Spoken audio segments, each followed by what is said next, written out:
You worked with Tarrant and Harmon for a fair amount of time now, twice, if I remember correctly. You were there, you left, and now you're back. Yep. What's the one thing about working with Tarrant and Harmon that you really love, you enjoy? I would think it's just like the team aspect of it. Mark and Travis are always accessible, ask questions. It's easy to ask those questions. You don't feel like you can't. And everyone just works together. There's always someone to help. You can pop into the office anytime, and there's always somebody in there that, just to learn from, hear about what's going on. So I think that was super important to me when I was looking at different brokerages. And is that kind of the reason why you came back? Absolutely. Yep. 'Cause I remember we did a deal together. It might have been the first year I was in business and you were with Tarrant. Yeah. And then I switched from that brokerage to Tarrant, and I think you had just left. I think it was the same month. The same month. And then I believe it was last April, March window. They're like, "Hey, Bobby's coming back." I'm like, It was almost exactly a year. It was February to February. But so it's almost coming up a year that I've been back now. Yeah, awesome. Yeah. You invest in real estate coaching. How do you feel that benefits your real estate business as opposed to some other stuff that you do maybe? I think just learning from other agents in markets completely different than ours. So what they're doing, what's working. Even they can be, so different. Like, we have a lot of agents in coaching that are from like the West Coast, where it's just night and day markets to what we have here. But what they're doing can work here, and it's stuff that no one else is doing here. So you can kind of learn a different way of marketing or, social media from those agents. So I think it's just like that aspect of it is so valuable.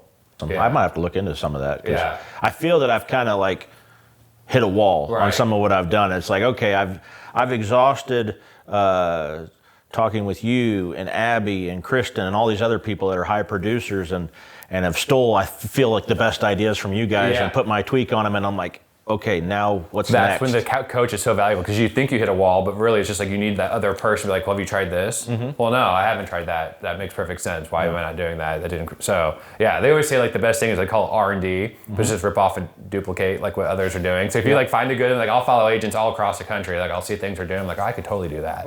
Like just put my own spin on it and recreate it. And I've even taken some stuff from like other businesses, and I'm like, how can I make that work in real estate?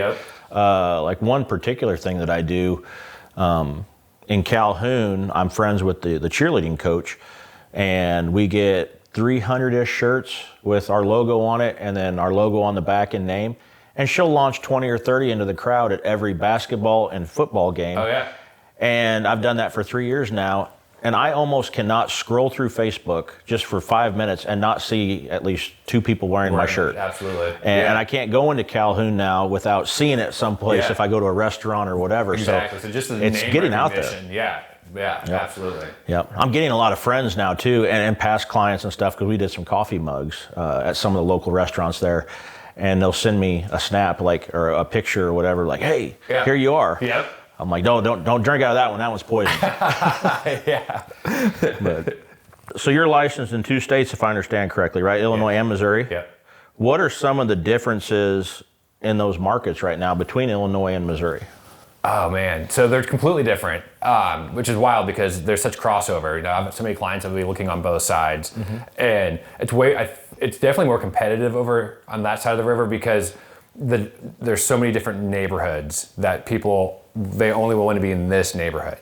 The school district plays a huge role over there. I can see that. So that can drive up competition even more. Stay in the same school district, stay in the same school. I mean, there are some that have kids that want their kid to stay in that exact same school building. So it even narrows it down even more. So I think the school district over there is probably number one in St. Louis County and the city too. St. Charles isn't as bad that way as far as school district preference. But in St. Louis County and city, definitely that's a bigger role than it is over here because the school districts are much larger. I never even thought about that, because you have probably neighborhoods over there that go to a specific school, whereas here it's almost an entire town. I didn't even think about the population and the borders size. are so bizarre. Like that was when I first got licensed over there. Like that's the first question last year is what school is that district is that in? I'm like, I have no idea. I have to look and see, because they'll just change. Like you'll think it's this one, and like no, it's that one. I'm like so the boundaries are just bizarre, which makes it even more difficult. Do you have a side of the river that you prefer working in?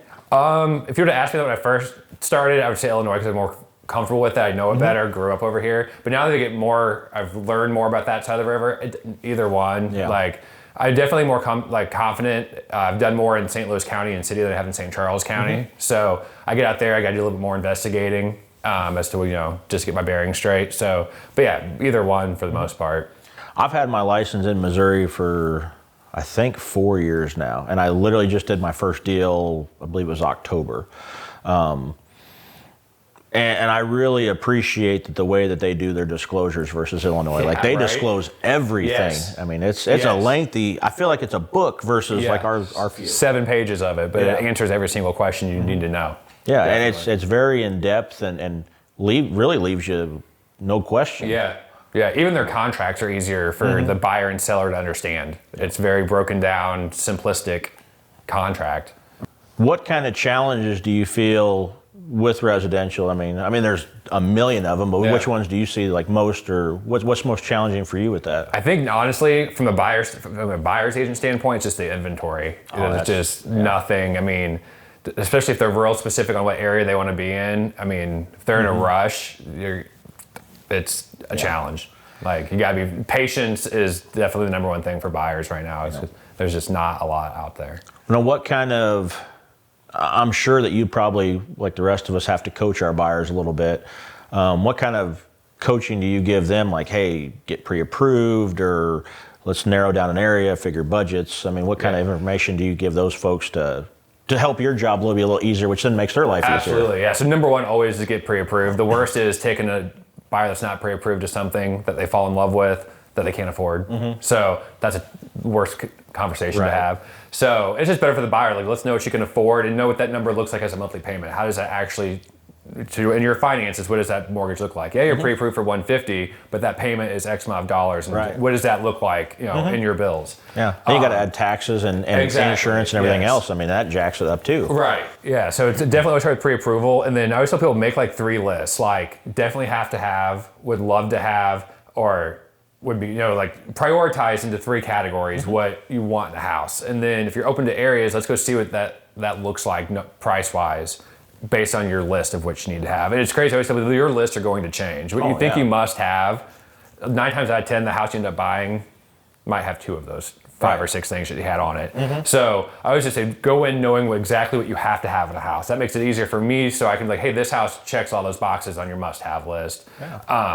Or it has the adaptability to have those things that you're looking for. And just, I think that gives, and then they feel more confident when they go to look at houses that it's going to be something that could work for them, especially when houses can come on off the market in just a matter of days.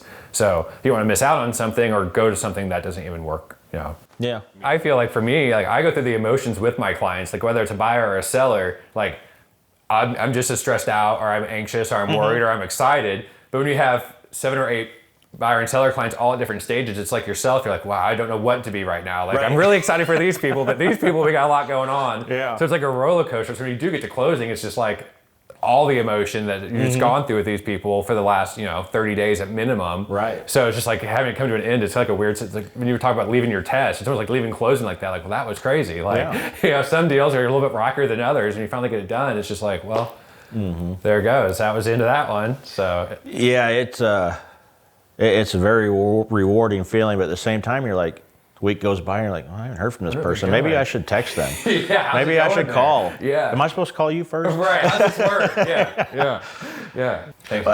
And it's we're a communication-based business, and anymore with a cell phone, it's too simple not to, between text, email, phone call, Facebook, Instagram. That's right here in the palm of your hand, literally 24/7. Right, always. Yeah.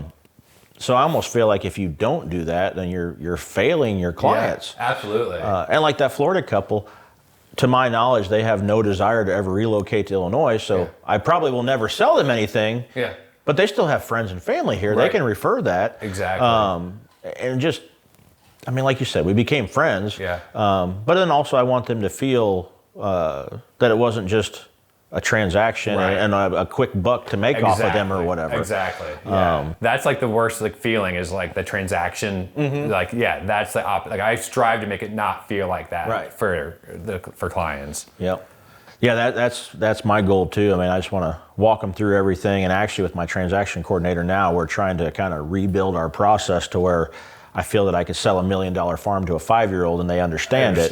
Yeah. And make it that simple so they don't end in the closing completely wore out and dizzy and everything else like I was after that test, where they get there and they're relieved that it's they got to sell grandpa's farm or granddad's house or whatever, and it's just weight off their shoulder, and it's just easy for them, kind of thing. Absolutely. Yeah, because I think the understanding of things, like, that's what always worries me. Like, you'll send things, documents to clients, and then within seconds it's sent back to you signed. Like, they didn't even look. They didn't look at it. They have no idea what they looked at, or we'll go through closing. They don't have any questions. I'm like, I'm sure you have questions. Like, you have to have questions. So I think the same thing is I'll explain things and think it always makes sense to me. I'm familiar, I do it every day. So like trying to make sure that everyone has an understanding of it, because it's a lot, and some people just don't realize all they're signing and what that really means. I struggle with that too sometimes, getting kind of lax on that, because like you said, I deal with it every day. Not only through our transaction side, but then I've got rental properties as well. So like I'm constantly in real estate on both sides of all this. And I have noticed I have to be intentional about trying to explain things more so to people that this is their first house they bought, or maybe it's only the second one they've ever bought or sold or whatever. It is hard to cover all those bases too, but yeah, we're trying to reinvent our system that we use to basically a checklist where, okay, we're going to check through all this. We're going to have all this done. There's no surprises at closing. Right. Because as well as I do, there's always going to be a surprise. Yeah. It's just how can we mitigate that surprise to lessen the blow. Right. Almost like forecast what could potentially, because it's always like that last week leading up to it is like, if it's going to happen, it's going to happen in like that last week. Yeah, and try to like see, okay, what all here could possibly go wrong. Exactly. What's some of the most memorable or some of the most crazy ones that really stick to your mind? Man, I feel like the ones that always stick in my mind are the ones I definitely learned something from. I remember like one of my very first deals, my first year, the whole time that I was a buyer's agent, and every time that we'd been to the house during our showings, inspections, everything, it was always occupied. Family and sellers lived there. Day of closing was our final walkthrough, and I usually try to do the final walkthrough the day before. Now, because of this. So we get to our final walkthrough, the sellers had moved out, house is empty, it's me and my buyers, we're super excited. We walk in, and nothing behind any of the furniture that the family had ever been painted. So you could tell exactly where every dresser, piece of furniture, hutch, couch, everything was in the entire house, because it wasn't painted behind. And I remember like I got there, as I'm opening the door, my buyer clients are pulling in the driveway. So I had like no time to even like process how I was gonna react to this. And it was brand new. I just remember thinking, this wasn't in the handbook, like this. But for the longest time after that, like even sometimes now, like to this day, like I'll look behind furniture in houses, like just to make sure it's painted behind. Because I thought, what do we even do about this? Like that would never even cross my mind. To like now it does. Every time I'm in a house, I'm like, I wonder if they painted behind that. I had went to a house that we had listed. The couple were moving away, and they'd already moved, and did everything electronically. Had the photographer with me. And same kind of deal. We're going through the house, she's taking pictures, and we're just looking around, and I'm kind of working on the write-up. And I get in the bathroom, and there's an iPhone sitting on the counter, and I'm like, well, that's odd. And it rings, and I'm like, oh, well, okay, that's even more odd. We'll go with it. And as we're going around through there, we got into a bedroom, and there was a person sleeping in there, and she was like, I'm out, and just like ran out. And I'm like, what are we supposed to do now? Right. So we leave, and come to find out, like a relative of his had broken into the house and was using it as a crash pad, like the week that he didn't live there, and he had no idea. I'm like, no. That's a new one. There's moments like that. You're like, how did that just happen? Right. I was like, we could have got killed. I was showing a house one time. It was actually, luckily, it was to my sister, but we're going through the house, and it was a foreclosure, so it was vacant. First day on the market though, and we're going through it, and when we're upstairs in one of the bedrooms, we could clearly hear people walking. I was like, they might allow overlapping showings, just probably another agent. So I like go to head out to the hallway to see who's talking, and about that time from down the hallway, two guys come out of one of the bedrooms in like full hazmat suits. And I was like, what have I walked into? Instantly my head's like going to Walter White and Breaking Bad. I'm like, what have I gotten into? So it ended up being like the preservation company painting like for the bank, but I just froze looking at them in like hazmat suits. Like, what in the world is going on here? Why are they dressed like that? Like, what? Aren't they just painting? Yeah. Memories like run through your head like when you're going through the next. You're like, remember that one time that guys in hazmat suits walked out? Yeah. Yeah. Yep. Now, do you struggle, or do you have people really question like our value as a realtor? Sometimes. I think especially lately, with all of the changes that have been out there, but I feel like the value that we provide is outside of just the simple transaction of selling their house. There's so much more that we're providing. I think it's just doing that, not being that agent that just puts a sign in the yard, puts it online and just hopes for the best. Yeah. So I think just if you come in with that, like here's everything that I do and this is what you get when you work with me, then it goes away. Yeah. Like, especially if they're interviewing multiple agents and you walk in with a very clear, here's my brand, here's what I do and why I do these set of things. And this is what you're going to get from me that, ask other agents, are you getting all of that? But I mean, there's so much that goes into what we do.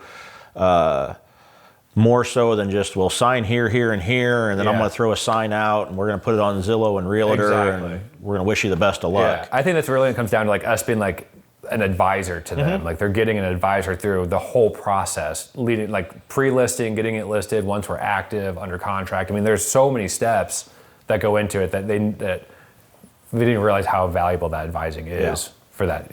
It's most of the time it's the biggest financial decision that they're making. Oh, 100%. And to do that without, some type of advisor. Do you notice in your business as well, like you'll have some highs and lows where it really ebbs and flows like that? I have. It's been, at the beginning, you could definitely tell. Now I just think it's not as much. It's kind of more staying steady throughout the year. But we've also had lately more milder winters up until, just the last couple of weeks. So I think that's kept things moving more. I also really think too a lot that helped that was all the people that could work remotely. Oh yeah. So they can move anytime. That's helped quite a bit. So but you do definitely see like slower periods. Holidays usually tend to slow down a little bit. I've noticed that with mine too, and I almost think part of it's self-inflicted because it's like I'll get down to one deal and I'm like, oh, I better drum something up, and I'm just going back and forth, and like right now I'm juggling 9 or 10, and I was sitting there thinking about it this morning before everybody showed up, and I'm like, I haven't done any prospecting in a while. Like I don't have nothing coming down the pipeline, but it's 100% my fault because I'm not sending out, going on those fishing expeditions. We get so worried about, or we're consumed with making sure all the, what we have going on is moving along as it should be, that we're not going to the back and starting, okay, what are we doing to keep this moving, keep the business coming in. There's just like timing of things, like trying to time block and stay dedicated to that. I remember when I first started coaching, he said that you're running a business, the business isn't running you. And right now what you're doing is you're being run by your business. And that like resonated, because at first I was like, no, I'm not.